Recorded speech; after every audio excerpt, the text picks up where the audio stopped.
What's up, everyone? It's your boy, Stump! And welcome back to Rank 101, turning noobs to pros since 2020. Today, we're going to be taking a look at a player by the name of 1xkoi. Xkoi? Is that how you pronounce it? I don't know. I'm not good at this. He's a silver 4, and his game brings us to the map Bureau. Now, I know it's been a while since we did a Rank 101 video, but if you want to submit your rank game for the next Rank 101, then hop on into my Discord server with the link in the description and check out my Rank 101 channels. Make sure you follow the rules so that way your video has a better opportunity to be a part of this series. So without further ado, let's get into today's lesson. If you recognize the name 1xkoi, it's because he's been in most of my live streams. He has a couple of questions, and actually, for the first time, they're not related to each other. Kinda, sorta. You could thread the needle with these kinds of questions, but these two questions that he has are: what is the biggest change that helped you climb the ranks, and how do you build synergy with random teammates? Now, those are some very good questions, and I'll answer them here after this round. So let's see what he's got here. He's holding an angle. That's a good shot. I like that. That was good crosshair placement, too. He's got decent crosshair placement played throughout this entire game. Let's see what he does here. Good. He gets utility. I don't like the fact that you bought the M4 here, because now that the SMGs are a little bit better than what they used to be, you can actually get away with using the SMGs more and getting more of an economic foothold as the coalition. You can just sit in a corner with the SMG and spray down your opponents. Again, this is silver, so we can't really expect much out of silvers at this stage. Smoke out. Ah, yeah, that's another thing. Utility. Flashbang out. Flashbang out. Not really a good spot there. That's okay. You'll be able to hear players pushing. Nah, I wouldn't have thrown that. Anyways, so what was the biggest change that helped you climb the ranks? And for me, it was 5 different things that I've thought about that have really helped me climb the ranks, not just as a solo queue, but playing in a party, which is what you're doing here as well. So the first thing that I changed, literally, about my gameplay was getting a tablet and learning how to play 4-finger claw. And as you've mentioned in your post, you have an iPad with 60 FPS. I also started out playing on my phone, and then I switched to a tablet with 60 FPS, and then I upgraded to this one. But you don't need the top-of-the-line tablets or mobile devices to be able to play this game. All you really need is a device that could get you up to 60 FPS. That is the bare minimum. But if you can't swing a tablet, then the bare minimum for learning claw is being able to play 3-finger claw on your phone. Because what you need to be able to do in these kinds of games is being able to move, aim, and shoot at the same time. And that is a minimum 3 fingers required to perform those actions. And for what I've seen here, he plays 4-finger claw, which is good. Especially on a tablet, you have no excuse to not play 4-finger claw on a tablet. The next thing I did was I learned the choke points of all the different maps. And for this video, for this example, we're going to use Bureau, which is the map that you played in. So knowing where players are going to be at the start of the round can help you with your positioning and your crosshair placement. And we're going to go through the choke points on Bureau so that we have a better understanding. So right here, this connector right here, or as I like to call it, the L connector, or L for short, is one of the biggest choke points. And as a coalition, you can hold this choke point right here from Intel, or you could go into servers, and because of the timing, you'll be swinging into your opponents right about here. The next choke point is going to be right here in orange. If you're swinging right here, you'll be getting to this spot before the breach does. Or if you push all the way through B into here, you'll be swinging this right as the breach gets to about here.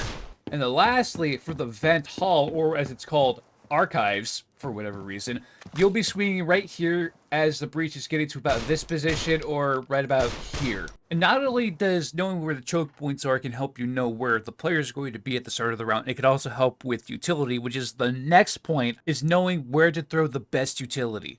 And obviously choke points can help with this, but it's different for each team. Like the coalition, you're using your utility to stop the pushes. Meanwhile, the breach, you're using your utility to advance the push. And I've got a little series on YouTube Shorts where I go over all of the pieces of utility here and show you how to use them for each team. So you can go check those out. So for some examples of utility on Bureau, one thing that I noticed earlier in your gameplay is you throw a smoke over these things here. What you want to do instead is you want to actually throw a flashbang. Ice down. Flashbang out. It'll give you some time to come out here and be able to take out these guys coming here. Or you can throw it really short, Flashbang out. make it so it pops quicker, so they have less time to react, and you can just take them out there. Same thing with this position here. You can come in, throw a flashbang like this into here as they're pushing, and you can just swing this. Or you can throw a smoke grenade down right about here. Smoke deployed. It'll stop the push. It'll force them to push through the smoke. And then for this spot right here, you can throw a nice flashbang that'll stop them from pushing forward any further. If you look up to the second stair Eyes down. Flashbang out. and throw it like that, because it will blind anyone pushing this. And then you can follow it up with an incendiary, Tossing incendiary. which completely cuts off this area. Not really.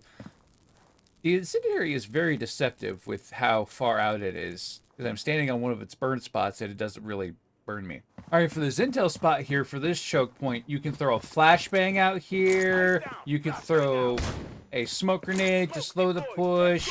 You can throw an incendiary behind it if you want, or you can throw it at this smoke spot just to keep them from pushing out. You can even throw this grenade like right here, Frag out. or just short toss it.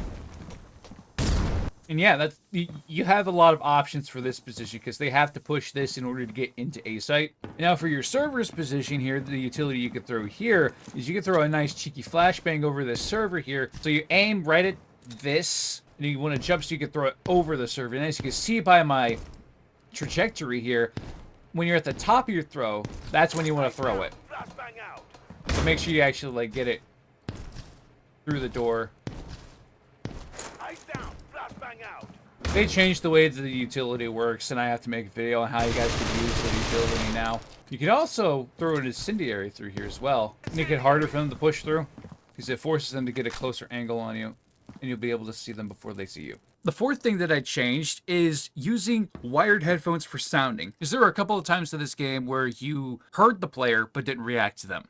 And sounding is very important because it gives you that extra awareness of where players are without actually having to see them. Like right here, this part right here. You can hear them running from vent hall into kitchen, going A site, and you know that your teammate just died elevator, so they're probably going to be forcing them way back to A site. And that's just one example. Right here, the same round, you're running with your knife out. If you don't know where a player is, you shouldn't be running with your knife out. You should have your crosshair up pointed where you think the enemy's going to be coming from. And there's one more thing that I changed that helped me climb the ranks, and that was knowing how to communicate with your teammates. Doesn't matter who it is, you need to be able to clearly communicate with your team. And the way you do that is by not getting mad in the chat, which I've seen you do plenty of times in this game here. And kind of like how these guys are playing right now. You see the chat scrolling through right now. They're just talking trash to each other. What the chat is used for is letting your team know what they need to know. And most importantly, how many players are there and where you died. And by doing this, this will allow your team to know where the enemy team is playing. That was good. This funny moment right here. The dude defusing died to an incendiary. He almost threw for you guys. That's crazy. Typical Silvers. But knowing how to communicate with your teammates more effectively leads into the next question that Xoy has. Xquay, sorry. And that is, how do you build synergy with random teammates in ranked? That's the neat part. You don't. The only players that you should really be building synergy with are the players you play with most frequently. But what if you don't have a full party or you're just solo queuing? Well, that doesn't mean you just do whatever you want. Being able to solo queue or being able to play with other players means being able to play as part of a team and being able to play to your strengths. Being able to play as part of a team means you can clearly communicate with your teammates, like I mentioned earlier, and also support them if they ask you to do so. Like, let's say you have a teammate that goes solo on a certain part of a map every single time, and they just keep getting blasted off of the map every round. If you're noticing this, then you can either go help them yourself, or you can ask your teammates if there's anyone who can support this player. And if they ask you to support that player, then you will not hesitate to do so, even if it sounds stupid. Because let's face it, 9 times out of 10, you're going to have a stupid player on your team. Or maybe you feel like the stupid one because you don't know what's going on half the time. And everyone's going to make mistakes, and that is okay. Because making mistakes means there is room for improvement. So we can learn from those mistakes and become better from them. So it's important for not only you to understand the mistakes that you make, but also helping your team understand the mistakes that they made and know, oh, well, sending so-and-so here to help this player was a bad idea. What could I have done differently? Being able to play to your strengths allows you to do the things that you are good at, whether that is sniping, throwing a certain piece of utility, or holding a certain angle on different maps. So if you know how to play a certain part of the map, even if you're the only one who knows how, then you should be doing that. Play to your strengths. And allowing not just yourself, but your teammates to play to their strengths, then you and your team can unlock your full potential and, potentially but not always, win more games. So if you have a teammate who needs a sniper that you want to drop, then you go ahead and drop that sniper for them. And if they're bad at sniping, then you don't do that ever again. Alright, and this round right here I really like because not only do you get a nice clip right here